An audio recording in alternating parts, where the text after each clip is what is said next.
Okay, so I think we should probably begin, and I guess Dima and Erez will join us when they can. So I'd like to start. Do I need anything?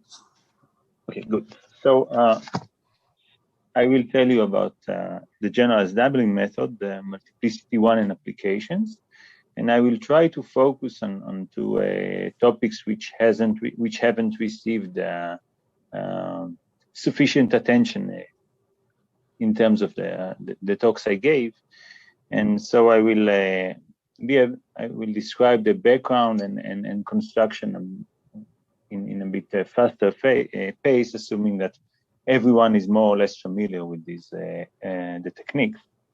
So let's begin with the introduction. We have F a number field and A a ring of Adels, and we fix two positive integers, N and K, and C is 2N. And we'll take G to be the symplectic group. Of course, it works for the other classical groups and G-spin and GLN as well. But for the talk, we'll mostly deal with the symplectic group. And then we denote by H the group SP 2KC. And we have a cuspidal representation pi of GA, and tau is a cuspidal representation of GLK. And then we construct the Speer representation, C copies of tau, it's a representation of GLKC. And we fix a Ziegler parabolic subgroup P, then of course MP is GLKC. And then we have the Eisenstein series E associated with a section, say a K finite standard section F in the space induced to H from the Speer and with the complex parameter S. And now to give the setup of the doubling, we take some parabolic subgroup Q of H with a Levy part M, and we fix a character psi U such that the direct product of G times G sits in the stabilizer of psi U in M. In this case, it is actually equal to the stabilizer. And now I'm ready to define the global integral. So I have two cusp forms, phi1 and phi2 in the space of pi, and the global integral is gs phi1 phi2f, where we integrate phi1 and the conjugate of phi2 against a Fourier coefficient of the Eisenstein series. So this is the coefficient along U and psi U. Momentarily, I will give an example. I will write down U and psi U and the embedding. So this is the global integral, and of course, we call some historical background. We have the case k equals 1 was classically introduced in a work of Garrett, and Piatetski-Shapiro and Rallis wrote down this integral in the 80s. It comes out naturally when one computes the Petersson inner product of the theta lift. And as we all know, it is closely related to the theta correspondence to the Ziegler-Weil formula. And this doubling method had numerous applications. I will mention. I will be very brief here. So there are a couple of works of Kudla and Rallis and Sweet on involving the Ziegler-Weil formula and the theta correspondence. There's a long-term project of Ice Chain, Harris, Lee, and Skinner on constructing p-adical functions. Then there's of course the local theory and the root number developed by Lapid and Rallis. Let me also mention the work of Rallis and Sudi on the stability of the gamma factor, and the work of Yamana on the non-vanishing of the global theta lift, and a more recent work of Gan and Ichino on the formal degree conjecture.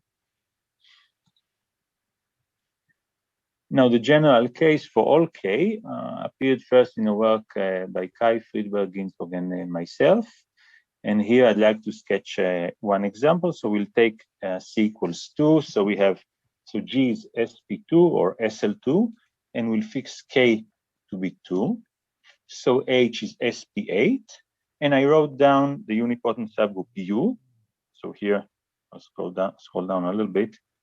You see U and The different color is denotes the coordinates where the character is defined. And for this U, the embedding of G times G takes the following form. And then you see that the squares, oh, now I can start writing. So these match. What is that?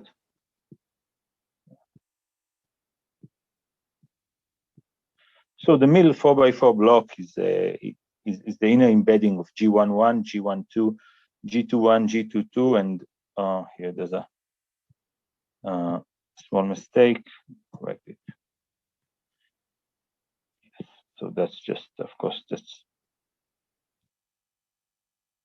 G2 in the middle. So we can see that it's embedded in the stabilizer. And then we have the global identity that expresses the integral as the product of the partial L function of pi and tau, and the finite product of local integral ZV over the places in some finite set of set S. And our local theory starts with those integrals ZV. So now we'll switch. Most of the remaining part of the talk will be local. So now F is a local field. And the first and main observation underlying the whole theory, actually also the global theory, is this space, this home space, home D with I, rho, C, tau, S, and the tensor pi, pi dual, tensor pi, tensor psi U inverse. So the main equivalence property of the integral is that it belongs to this home space. This is maybe easy, of course, easier to see in the global integral, but can also be seen locally, where I denoted by D the product of G times G and U, and I rho C tau S is short for the induced, from the local induced space. And the main result, this is now Theorem One, appears in so of Gurevich and myself with an appendix by Azenbud and Gurevich. We have a discrete set B such that for all S outside B, the dimension of this home space is at most 1. So this result is central to both the local theory, as I will say a bit later. Using this, we define the gamma factor and all the other machinery, but also the way the doubling method works. The local uniqueness is very or almost the same as the global unfolding of the integral. So the full details of the global unfolding actually appear in this work by Gurevich and myself. So I would like to now start with describing in a bit more detail the proof, or what is involved in the proof of this uniqueness theorem. So in general, we analyze distributions on the orbits of the right action of D on the homogeneous space H modulo P. And by Frobenius reciprocity, the space of these distributions is isomorphic to the following space, which I denote by curly H and H. So this is the home space, following space.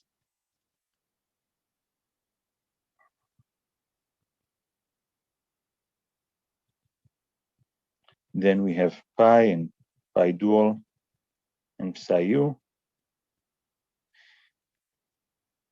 And then we have lambda v in the Archimedean case and some modular characters. So pH is the stabilizer of pH in D, and lambda v is a finite dimensional representation. It is the algebraic dual of the symmetric vth power of the normal bundle to the double coset. So it is the dual of the symmetric.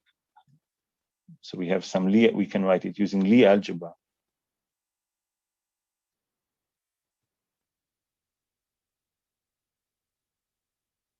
So L here means Lie. P I need.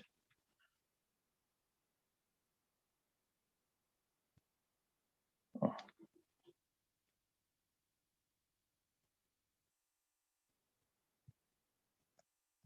Algebraic dual.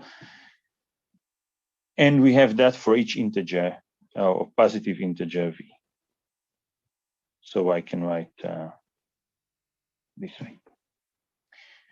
And of course, we can take, for representatives, we can first start with Weil group elements. So we can write H as the following, the standard Bruhat cells. But since we work with D, we will need additional representatives. So here, W varies over the Weil group of H, and V are some unipotent elements in M. So M is the Levy part of Q.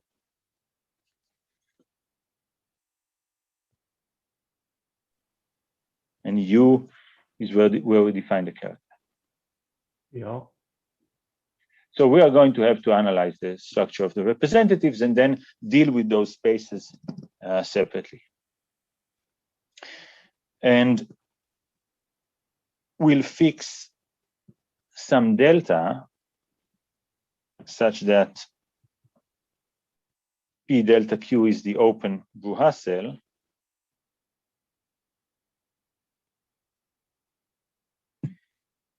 And also P delta D is open in the Bruhat cell P delta Q. And what we are going to show is that, well, after we take out the discrete set B, for the double cosets outside PWD, spaces of distributions vanish.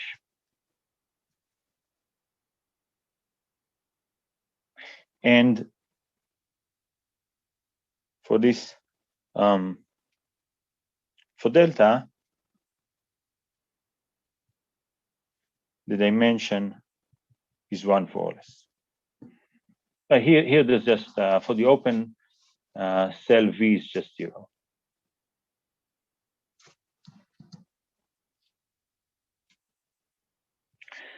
And this works case by case. So let me describe the 3 cases. I'll describe them briefly and I'll give examples.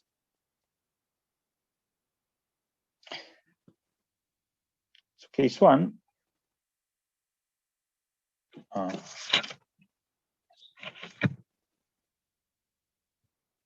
One more thing, so this analysis is of course over local fields, but includes all local, so Archimedean and p-adic fields. And while most of what I'm going to describe,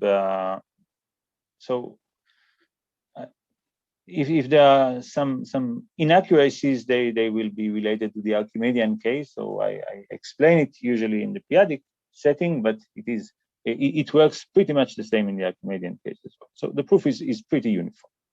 So the easiest case is if we have a unipotent subgroup in the stabilizer, so Y in PH and U, such that first, the character is non-trivial, psi U is non-trivial on Y, and second, the remaining representations in the space, in the home space HH, are all trivial on Y. So this means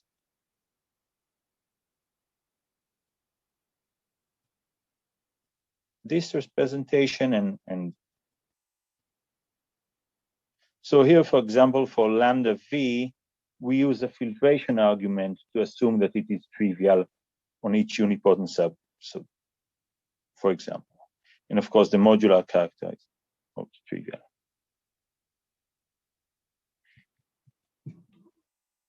This case is easy, and it immediately implies we immediately have this.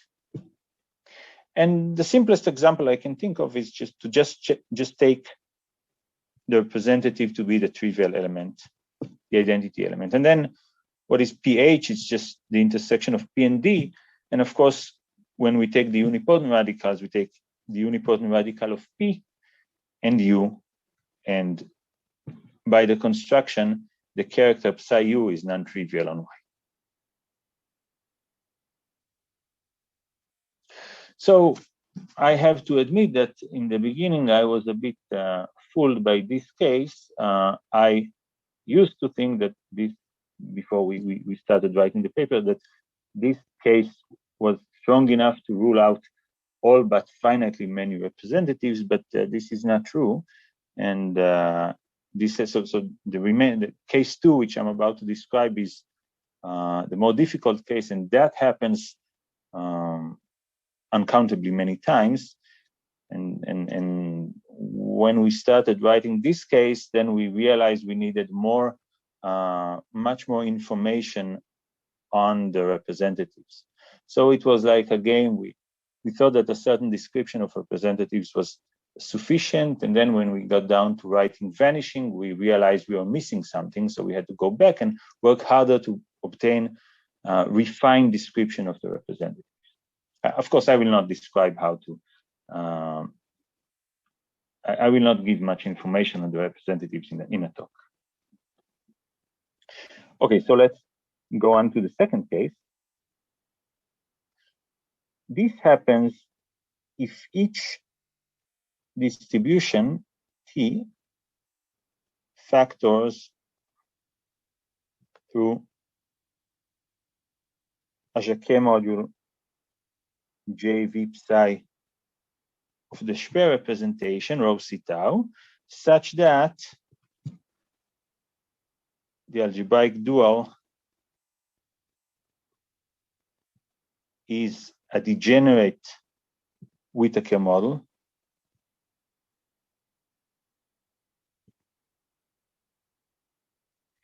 and psi corresponds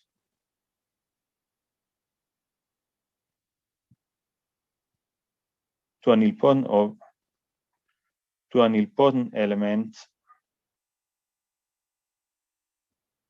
of order k plus 1. So in this case, the space of distributions vanishes because the Speer representation does not support this class of Jacquet modules. And this follow, to prove this, one has to go through, so one way to go is through the wavefront set, and then we have results of Zelevinsky and Moglen-Valls-Bourget in the Piagetski case, and we also have results of Gomez, Gurevich, Sai, and also Eisengut and Gurevich. They all tell us that this vanishing works for over all fields, and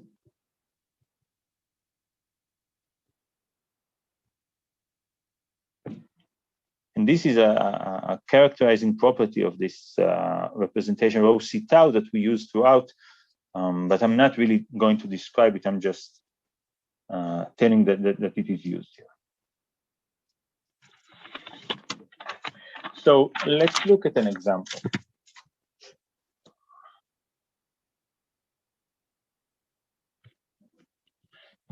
So we'll take H to be the following element. And I'm multiplying it by an element in P, which is of course not needed, but it will make V an upper triangular unipotent subgroup. Then the V I choose is this subgroup, and in our example, of course, H is SP8, so the levy is GL4, and this is a unipotent radical corresponding to the composition 1-to-1, or if you are familiar with the correspondence between partitions and unipotent subgroups, then this is really V3 and 1. That's the partition. And the character in this case, I'll let's use a different color. We have these coordinates. And now I can write it down using an important element. So I'll write psi v as the trace, psi trace of, and you'll see immediately that this matrix is nilpotent of order 3. So that's the character, and this is nilpotent of order 3.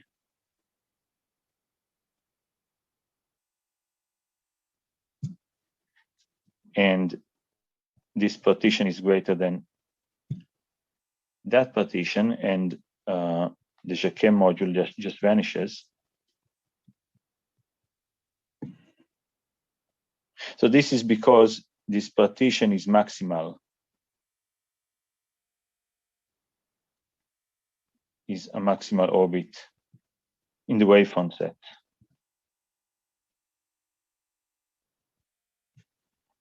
So this is one requirement of rho c tau, and the other requirement is that the dimension of the degenerate Whittaker model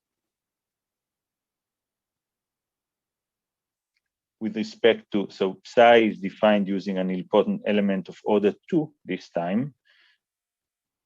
We require this to be one-dimensional. And such representations are what we call KC representations, or in this case, 2-2 representations. So these are the requirements.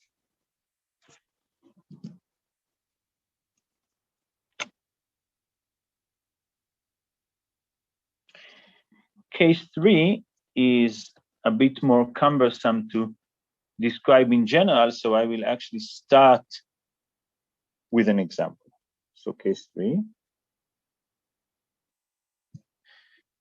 So unfortunately here, the example with SP will be also too difficult for the talk. So I'm going to give the example with GL with G, which is GL1, and then H is GL4. So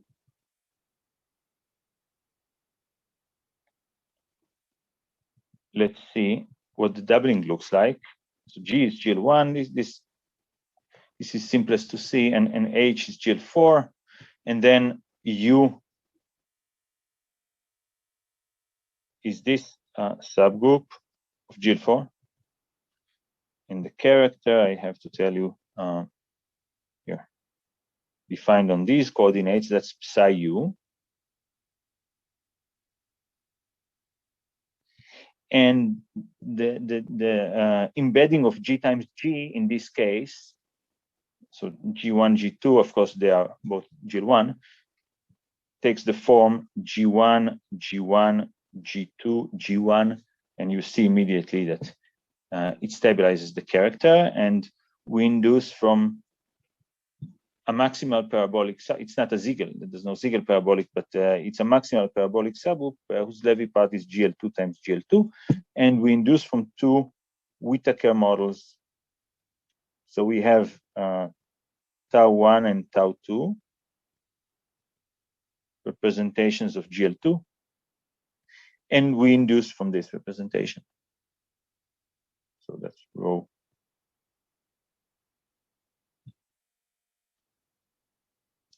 So let's take a representative, simple one, I2 and I2. Then we see that the following subgroup belongs in the stabilizer.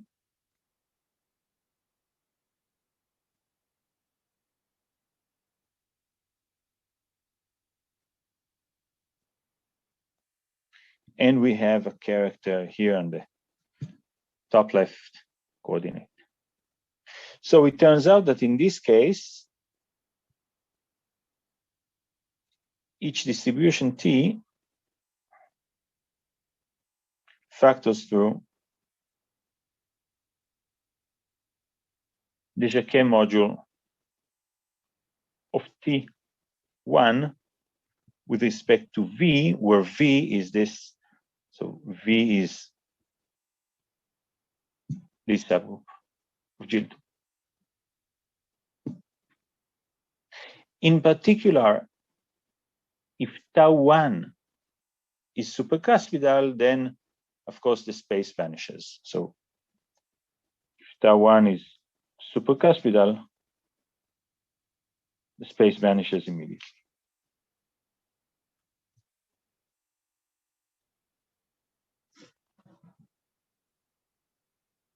So this condition will be independent of pi, which is just a representation of GL1. So it's trivially supercuspidal, but there's nothing we can do. We can use it for. If it is not supercuspidal, then we have to consider the action. Then we have to consider the action of the semi-simple element, the embedding of G2. And this is precisely where we are going to lose this discrete subset B. So if it is not supercuspidal, otherwise we pass to a filtration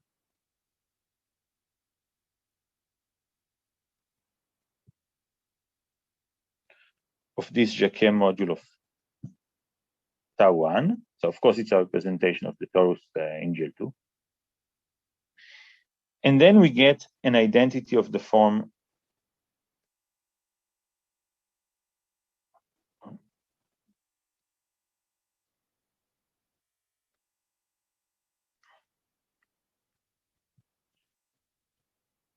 so we consider the action of G2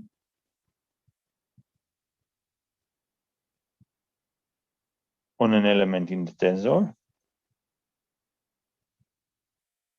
Then on the left-hand side, we have dependence on S.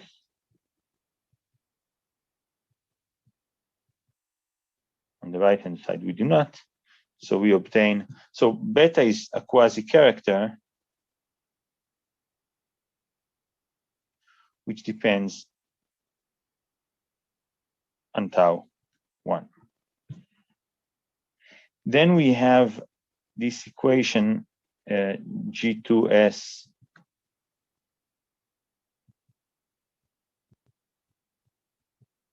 and what this means is that we exclude a discrete subset. So if we are in the Piaget case, then we lose a finite set of powers of Q.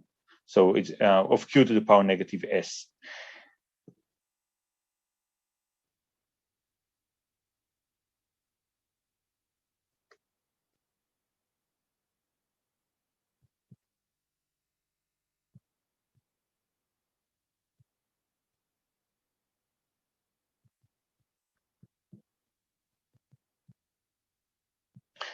If we are in the Archimedean case, of course, this equality excludes just one S, but we call that we have the parameter V going over the positive integer. So eventually we are going to lose a discrete subset.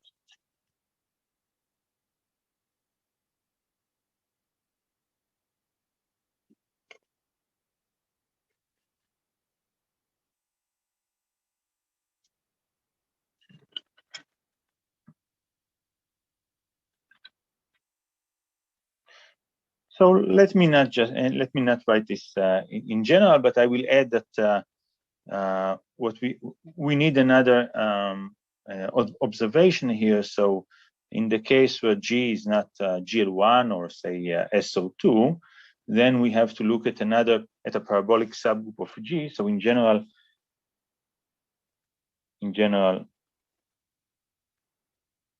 we have parabolic subgroup of G, and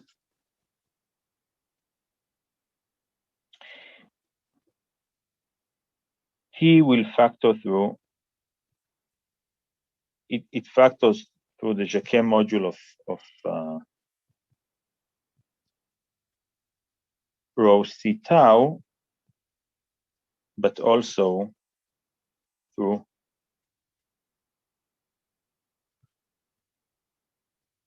a Jacquet module of pi with respect to this uniform radical UR. Then if pi is supercuspidal, again, we get the vanishing. If it is not, then we have to look at a filtration and then consider the action of the center the center of the Levy point.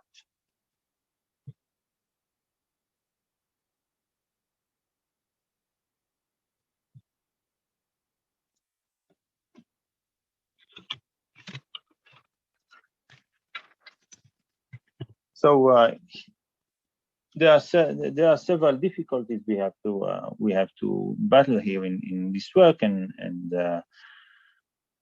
one of them is that just the set of representatives, there are uncountably many representatives one must deal with.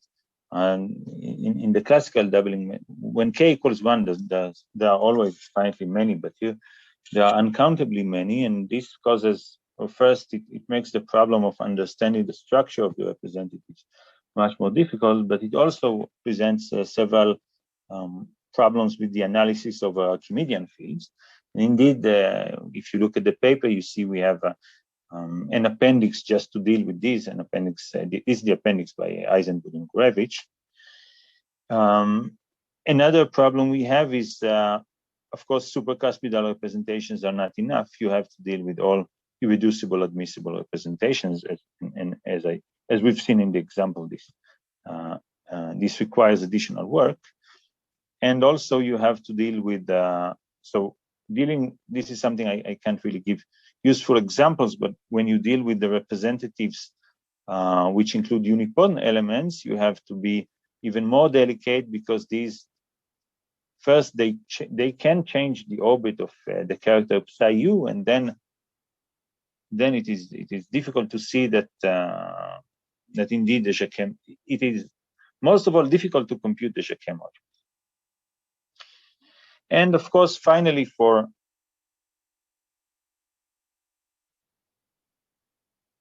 H, which is delta, the home space just becomes, so the stabilizer is G times a unipotent subgroup.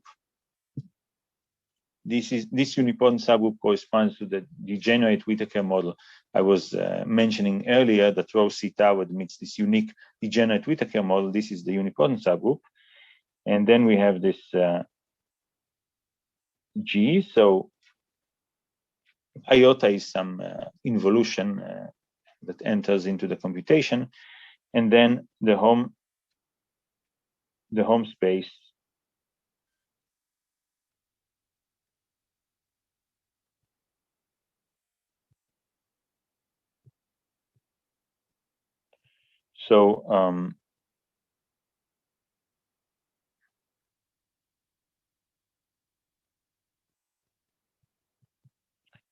this is one-dimensional.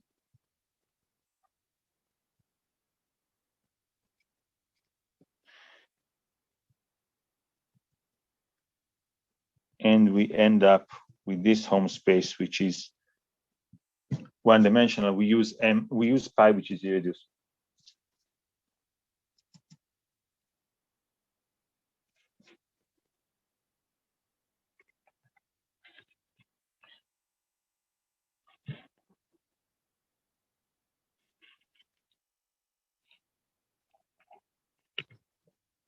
Are there any questions, or should I go on and describe some corollaries and reach the second part of the talk?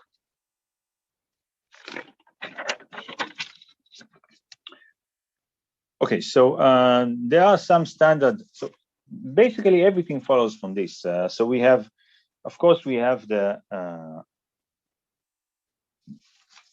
in the Piaget case, uniqueness, as we know by Bernstein's continuation principle, uniqueness implies meromorphic continuation. So that gives the meromorphic continuation of the integrals. But most importantly, it shows the existence of a gamma factor and a local functional equation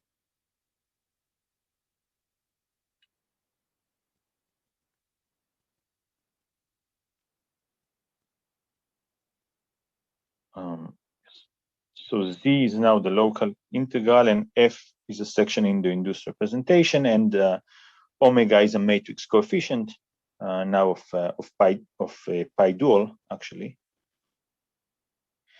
And the other side is obtained by, sorry for that, applying an intertwining operator or a normalized intertwining operator to F,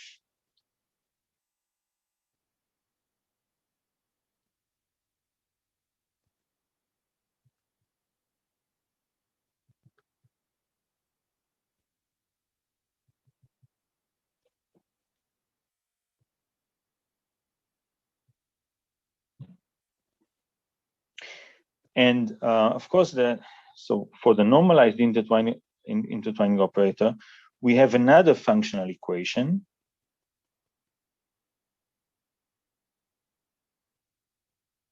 So C is a proportionality function factor. It is based on a functional equation. We have a certain functional. It really resembles Shahidi's functional equation.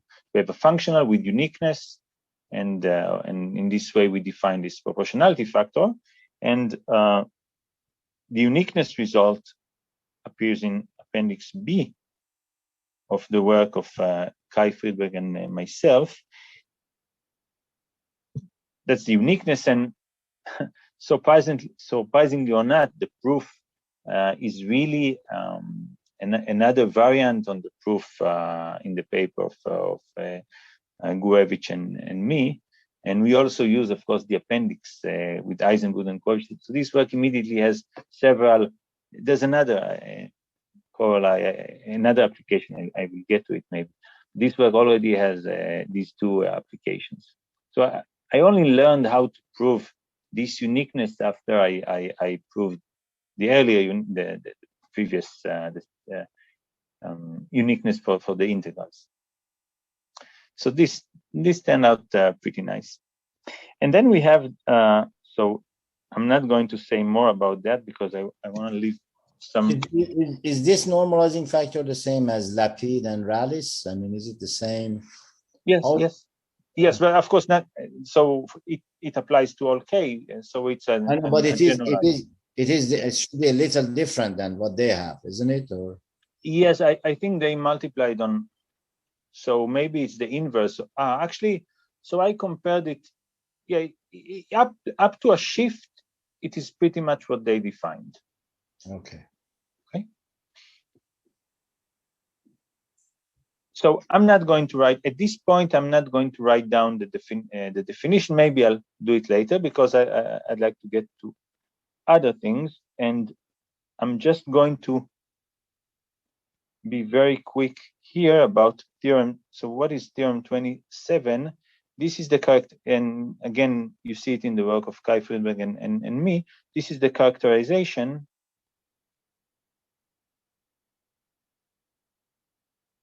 of the gamma factor following Shahidi's list of properties for generic representation. So all the properties of this gamma factor, and once we have those, we have, again, using Shahidi's recipe, we have L and epsilon factors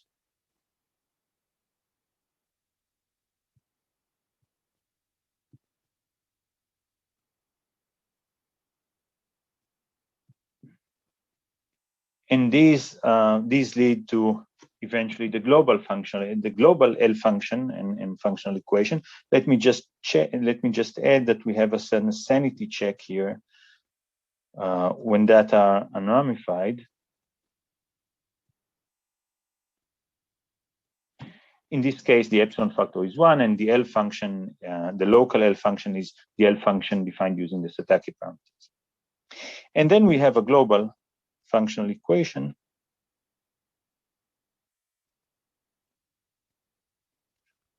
with an epsilon factor that is independent of the character.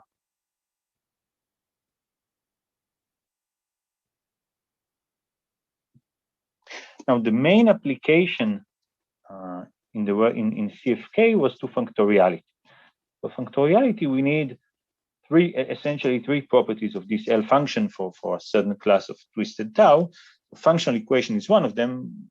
Bounded in vertical strips of finite length is finite width, is another.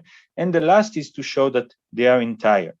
And to this end, one maybe the more difficult part is the local analysis, and we have to show that one can choose data. So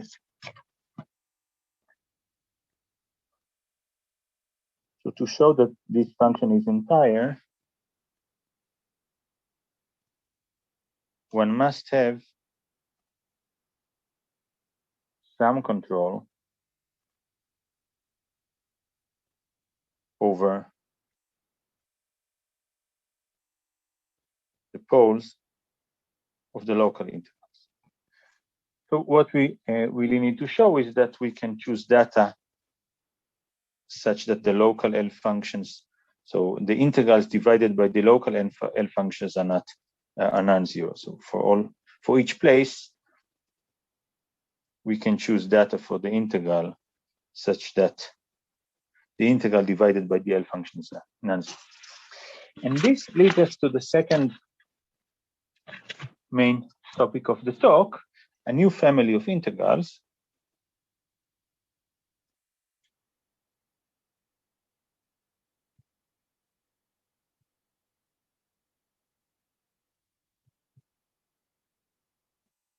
So these were, at least to me, these integrals were discovered because I made a mistake in the previous version. I oversimplified the computation of the poles. I guess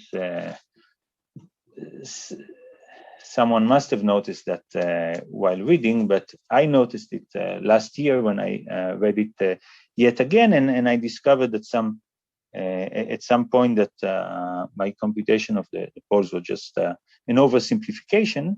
And then I discovered this new family of integrals, which ultimately provided they enter the doubling construction in a standard way, and then they provide the poles, and that was the missing ingredient that had to that we had to find. And you see that that's Appendix C. But after that, I realized I was not the only one. So I will mention. So here my focus will be on the local theory. Let me mention that globally, Ginzburg found these integrals as well, but independently. And also, so we have some similar variants in a work of Lapid and Mao. They have a recent work on integrals using Speer representation. So it's not the same integrals, but variants. So now I'm going to describe this new family. I'm not going to go into the details how they appear in the construction of the doubling method. Okay, so you have to somehow tie those loose ends together. I'm going to start afresh and just describe these integrals. And actually, to me, they are probably more interesting than all the other ingredients in CFK, because they are new.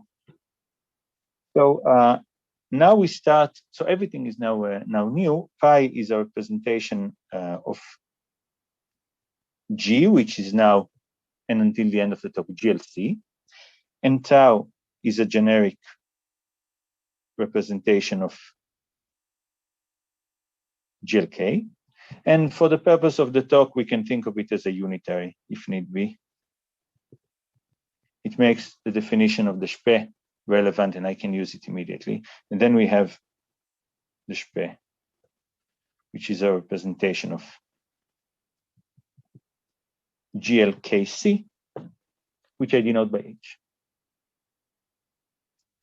To set up a doubling construction, I'm going to define, as we did before, a unipotent subgroup. This is a subgroup, so we have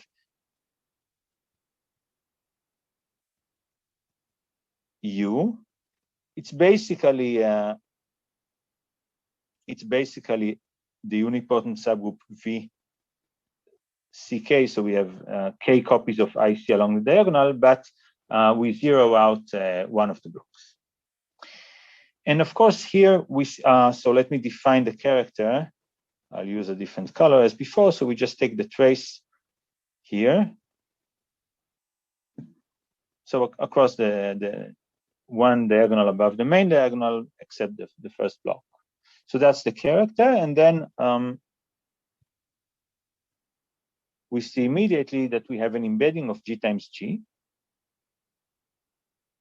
And you can see immediately that this is the form. So it's embedded in the stabilizer, or actually is the step.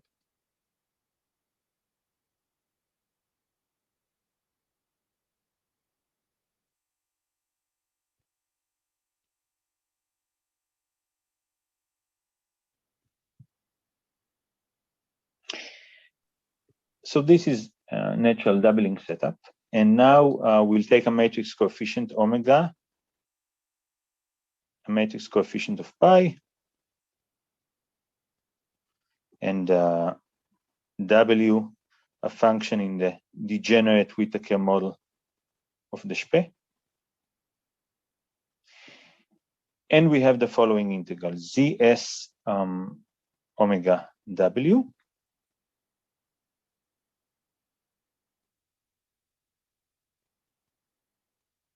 I write it as an integral over G instead of taking G times G and dividing by the diagonal embedding. And I have the matrix coefficient, and I can use a Schwarz-Bohr function phi. I don't have to take it, but in most cases I don't have to take it. And then the determinant, and that's the integral.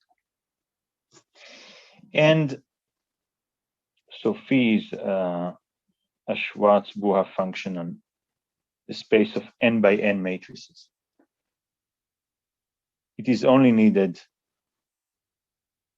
when k equals 1.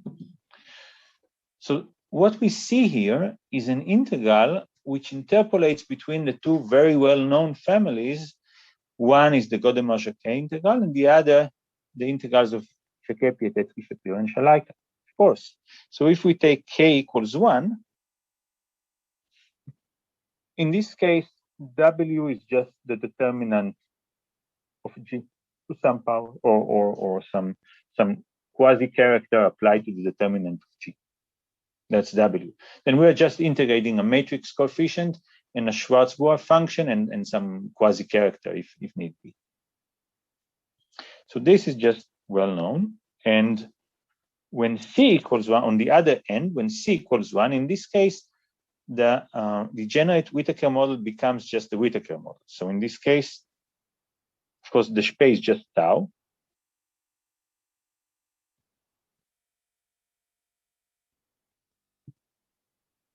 And then these are the integrals of Jacquet, Piatetski-Shapiro, and Rallis, the local ranking Selberg.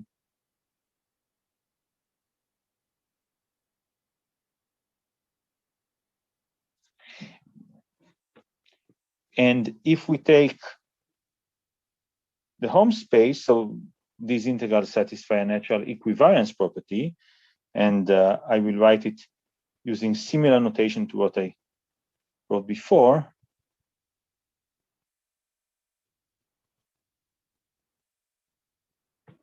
So the integral belongs in this home space, and D is just what it has to be, the product of G times G and U. And this space is outside the discrete subset B, at most one-dimensional.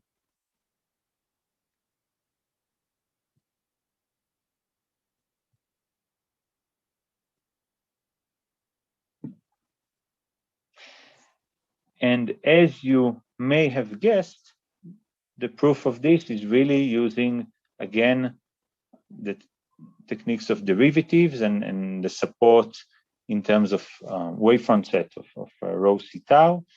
And because of that, the proof works uniformly for all local fields. So we have the results of Gomez, Gurevich, and Sai, and Eisengut and Gurevich over Archimedean fields, and we have the very well-known theory of Bernstein and Zelevinsky over p-adic fields. And this gives us uniqueness, and using that, we immediately, and the proof is very quick, because here They are just so you consider Jacquet modules over this missing unipotent block C by C block, and then we see that the action of G cross G has finitely many orbits, etc., etc. But this is nice because the constructions of Franklin-Selberg integrals in the Archimedean case, the definition of the gamma factor was difficult. But now we have tools that they didn't have. We have the tools of the theory of derivatives, and we can use that, and we get uniqueness. This makes life much easier. And now we can consider the other side of the functional equation. So because we have uniqueness, we have the existence of a gamma factor.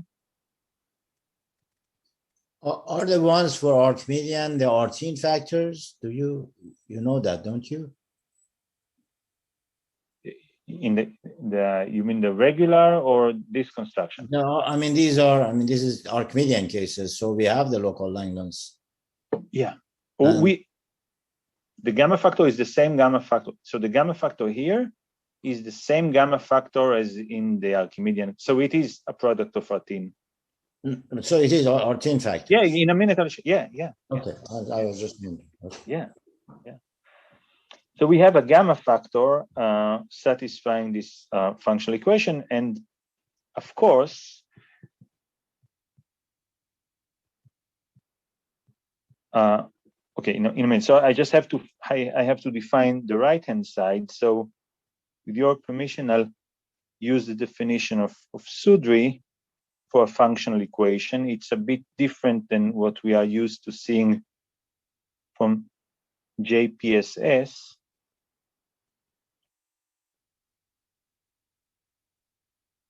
But it's really harmless.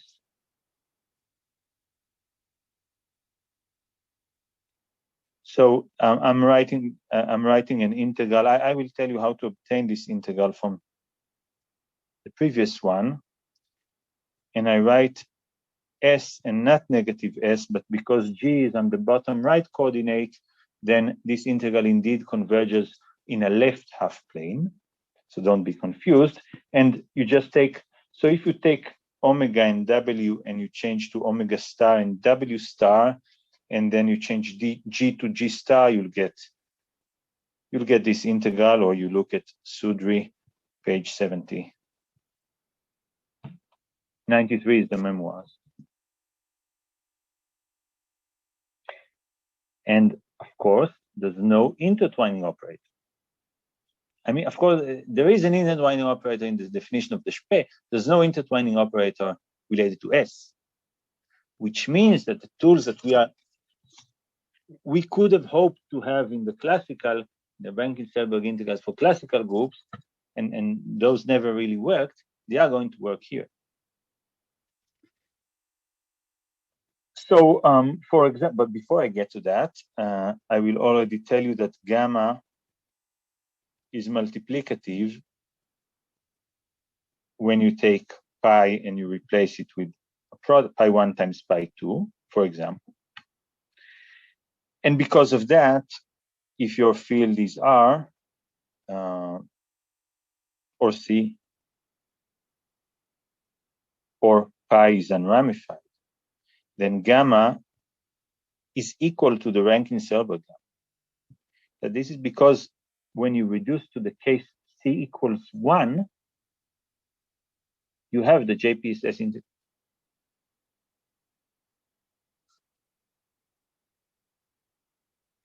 And what one would like to do is, of course, as I said, define an L factor.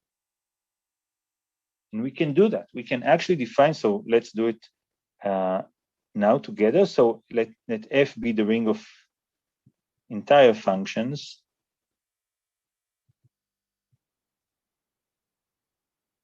Or just if we are interested in the periodic. So actually, for the application to the doubling method, I had to do the Archimedean case, but it's again easier to work in the periodic case. So so F is the ring of entire functions, and F will be its field of quotients, or the automorphic functions.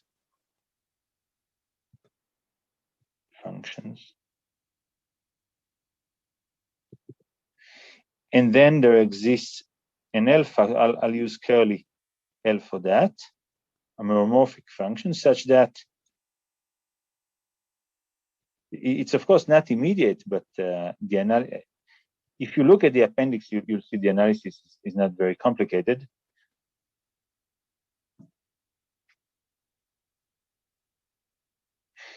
And this curly L factor, or I'll just call it an L factor. This L factor is, as we expect, it is independent of the character psi, and it satisfies certain very basic properties. If you replace pi by pi s prime, then you can take s to the left, and similarly for tau. And it also displays this familiar sub-multiplicativity property. If you take, instead of pi, you take pi 1, pi 2. And you have the functional equation with an epsilon factor, which is in f. So it's in f star. It is non-vanishing and entire function epsilon, and it is what we expect it to be in the unramified setting. So it's just 1. And we have that. So really that's a GCD definition, but as opposed to the classical groups where we have an intertwining operator that depends on S, and then we have to consider sections, here there are none. So we have that, and then we have gamma, which equals epsilon times the quotient of L factors.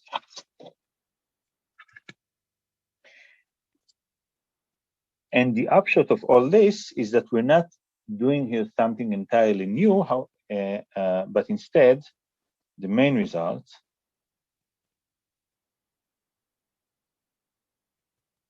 so this L factor divides the L function. That's what we needed for the poles, but actually, whenever we can, so when f is C or pi is unramified, there's an equality. So I'll write it before here, some more room.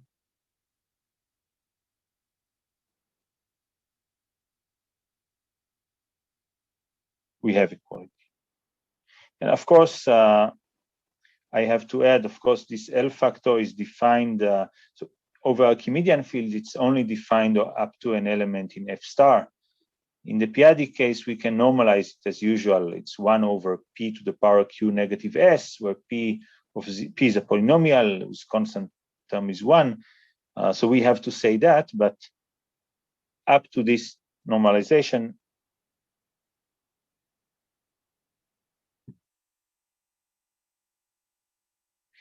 and this is also a very nice anecdote.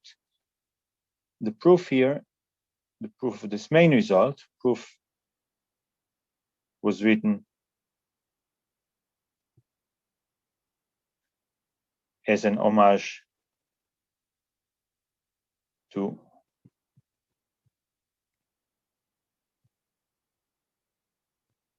proposition 9.4. And if you'll compare, you'll see that, again, their proof technique applies in this setup as well. So it's really the same technique.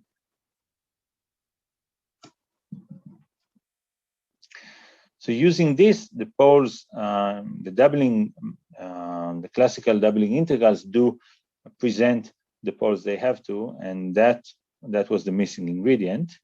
But there's even more, because so I have to mention that what's going on with the real when f is r or pi is not unramified. So I believe we have equality always. It's just so the proof will probably involve. We need some convergence properties in order to show that these L factors coincide, but I believe so the cases we already have provide ample of evidence that we'll have this equality in general. And there's another bonanza here.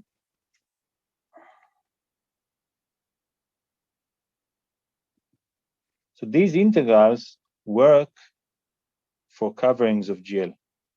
For coverings of GL, and this is, I was looking for this ingredient when I was writing the local doubling integrals for SP, for the symplectic group, and then I had to work out the integrals for coverings of GL, and I stumbled across a degenerate version of these integrals for k equals 1. Now I have those for all k, and now I can define the L factor there and complete that work. So there's a lot more to be done with these integrals.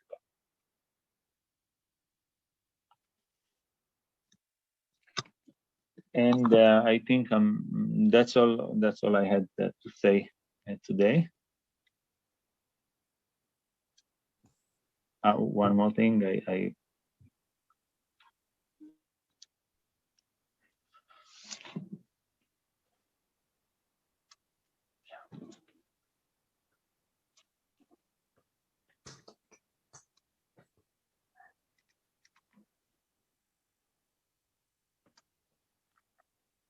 and now if there are questions, I'll be happy. Thank you very much. Ah, Dima, you're here. So please, questions indeed. Professor Kaplan, I have a question. Yeah. Mm-hmm. So in the previous one, you mentioned the CFK construction, and then you defined the local factor using the Scheide. So I'm wondering, we can also defining GCD of L function using the good section in your earlier other paper. Is it possible? Yeah, right. So okay. So that's a very good question, and it touches a few buttons. Okay, so let me just go back. Okay, so indeed, if you look at CFK, we used Shahidi's recipe, and we avoided the use of good sections. But if you look back at Yamana's work, then it's like, I think from 2011 or 2013, Yamana, he studied the case k equals 1, and indeed he defined the L function using GCD and using good sections. And one of his results was to show that this definition coincides with the definition of Lapid and Rallis. Right. Okay, Yes. so the problem here, when you take a general K, the intertwining operators become much more difficult to analyze. That's then true. you can define, but you'll end up with something like my work with the Rankin-Selberg integrals. You'll end up with many assumptions you can't really address.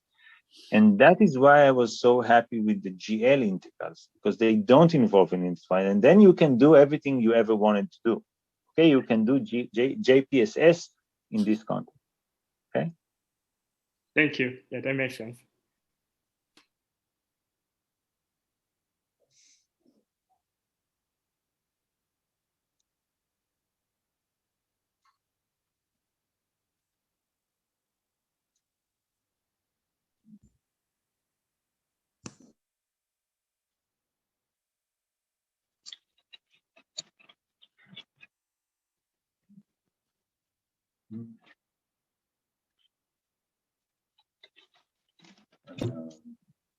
Any further questions?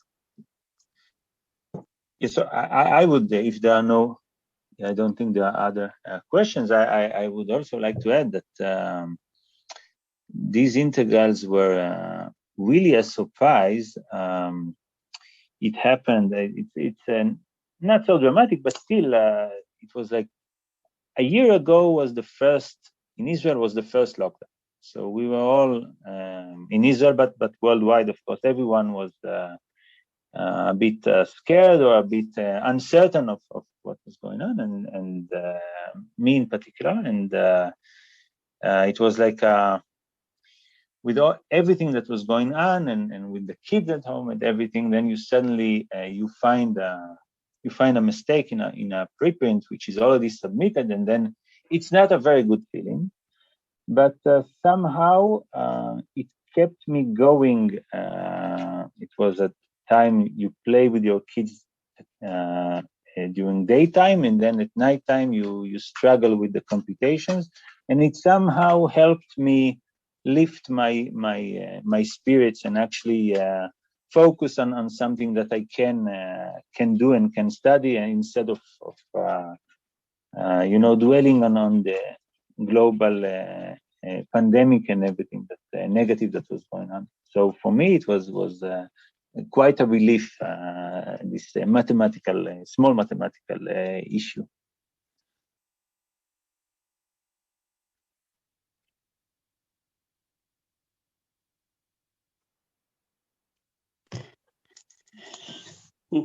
Great. So thank you again, Eyal, and I apologize for connecting late. We have electricity outages here. The same reason Eris couldn't connect.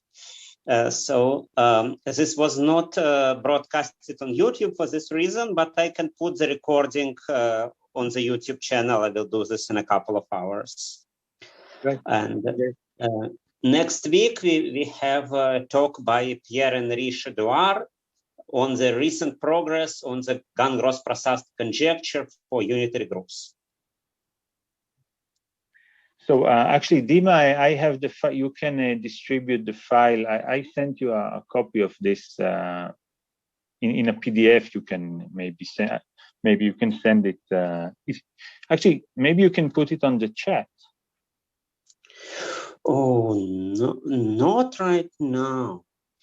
But I can. I will put it both in the description of your lecture on the calendar and also in the YouTube. In both places, I will put a Dropbox link to this file. All right? Yeah, thank you very much. Oh, thank you. I will recover the part of your lecture that I missed in the recording. All right. All right. See you next week, everyone. Bye. Bye. Bye. And thank you again.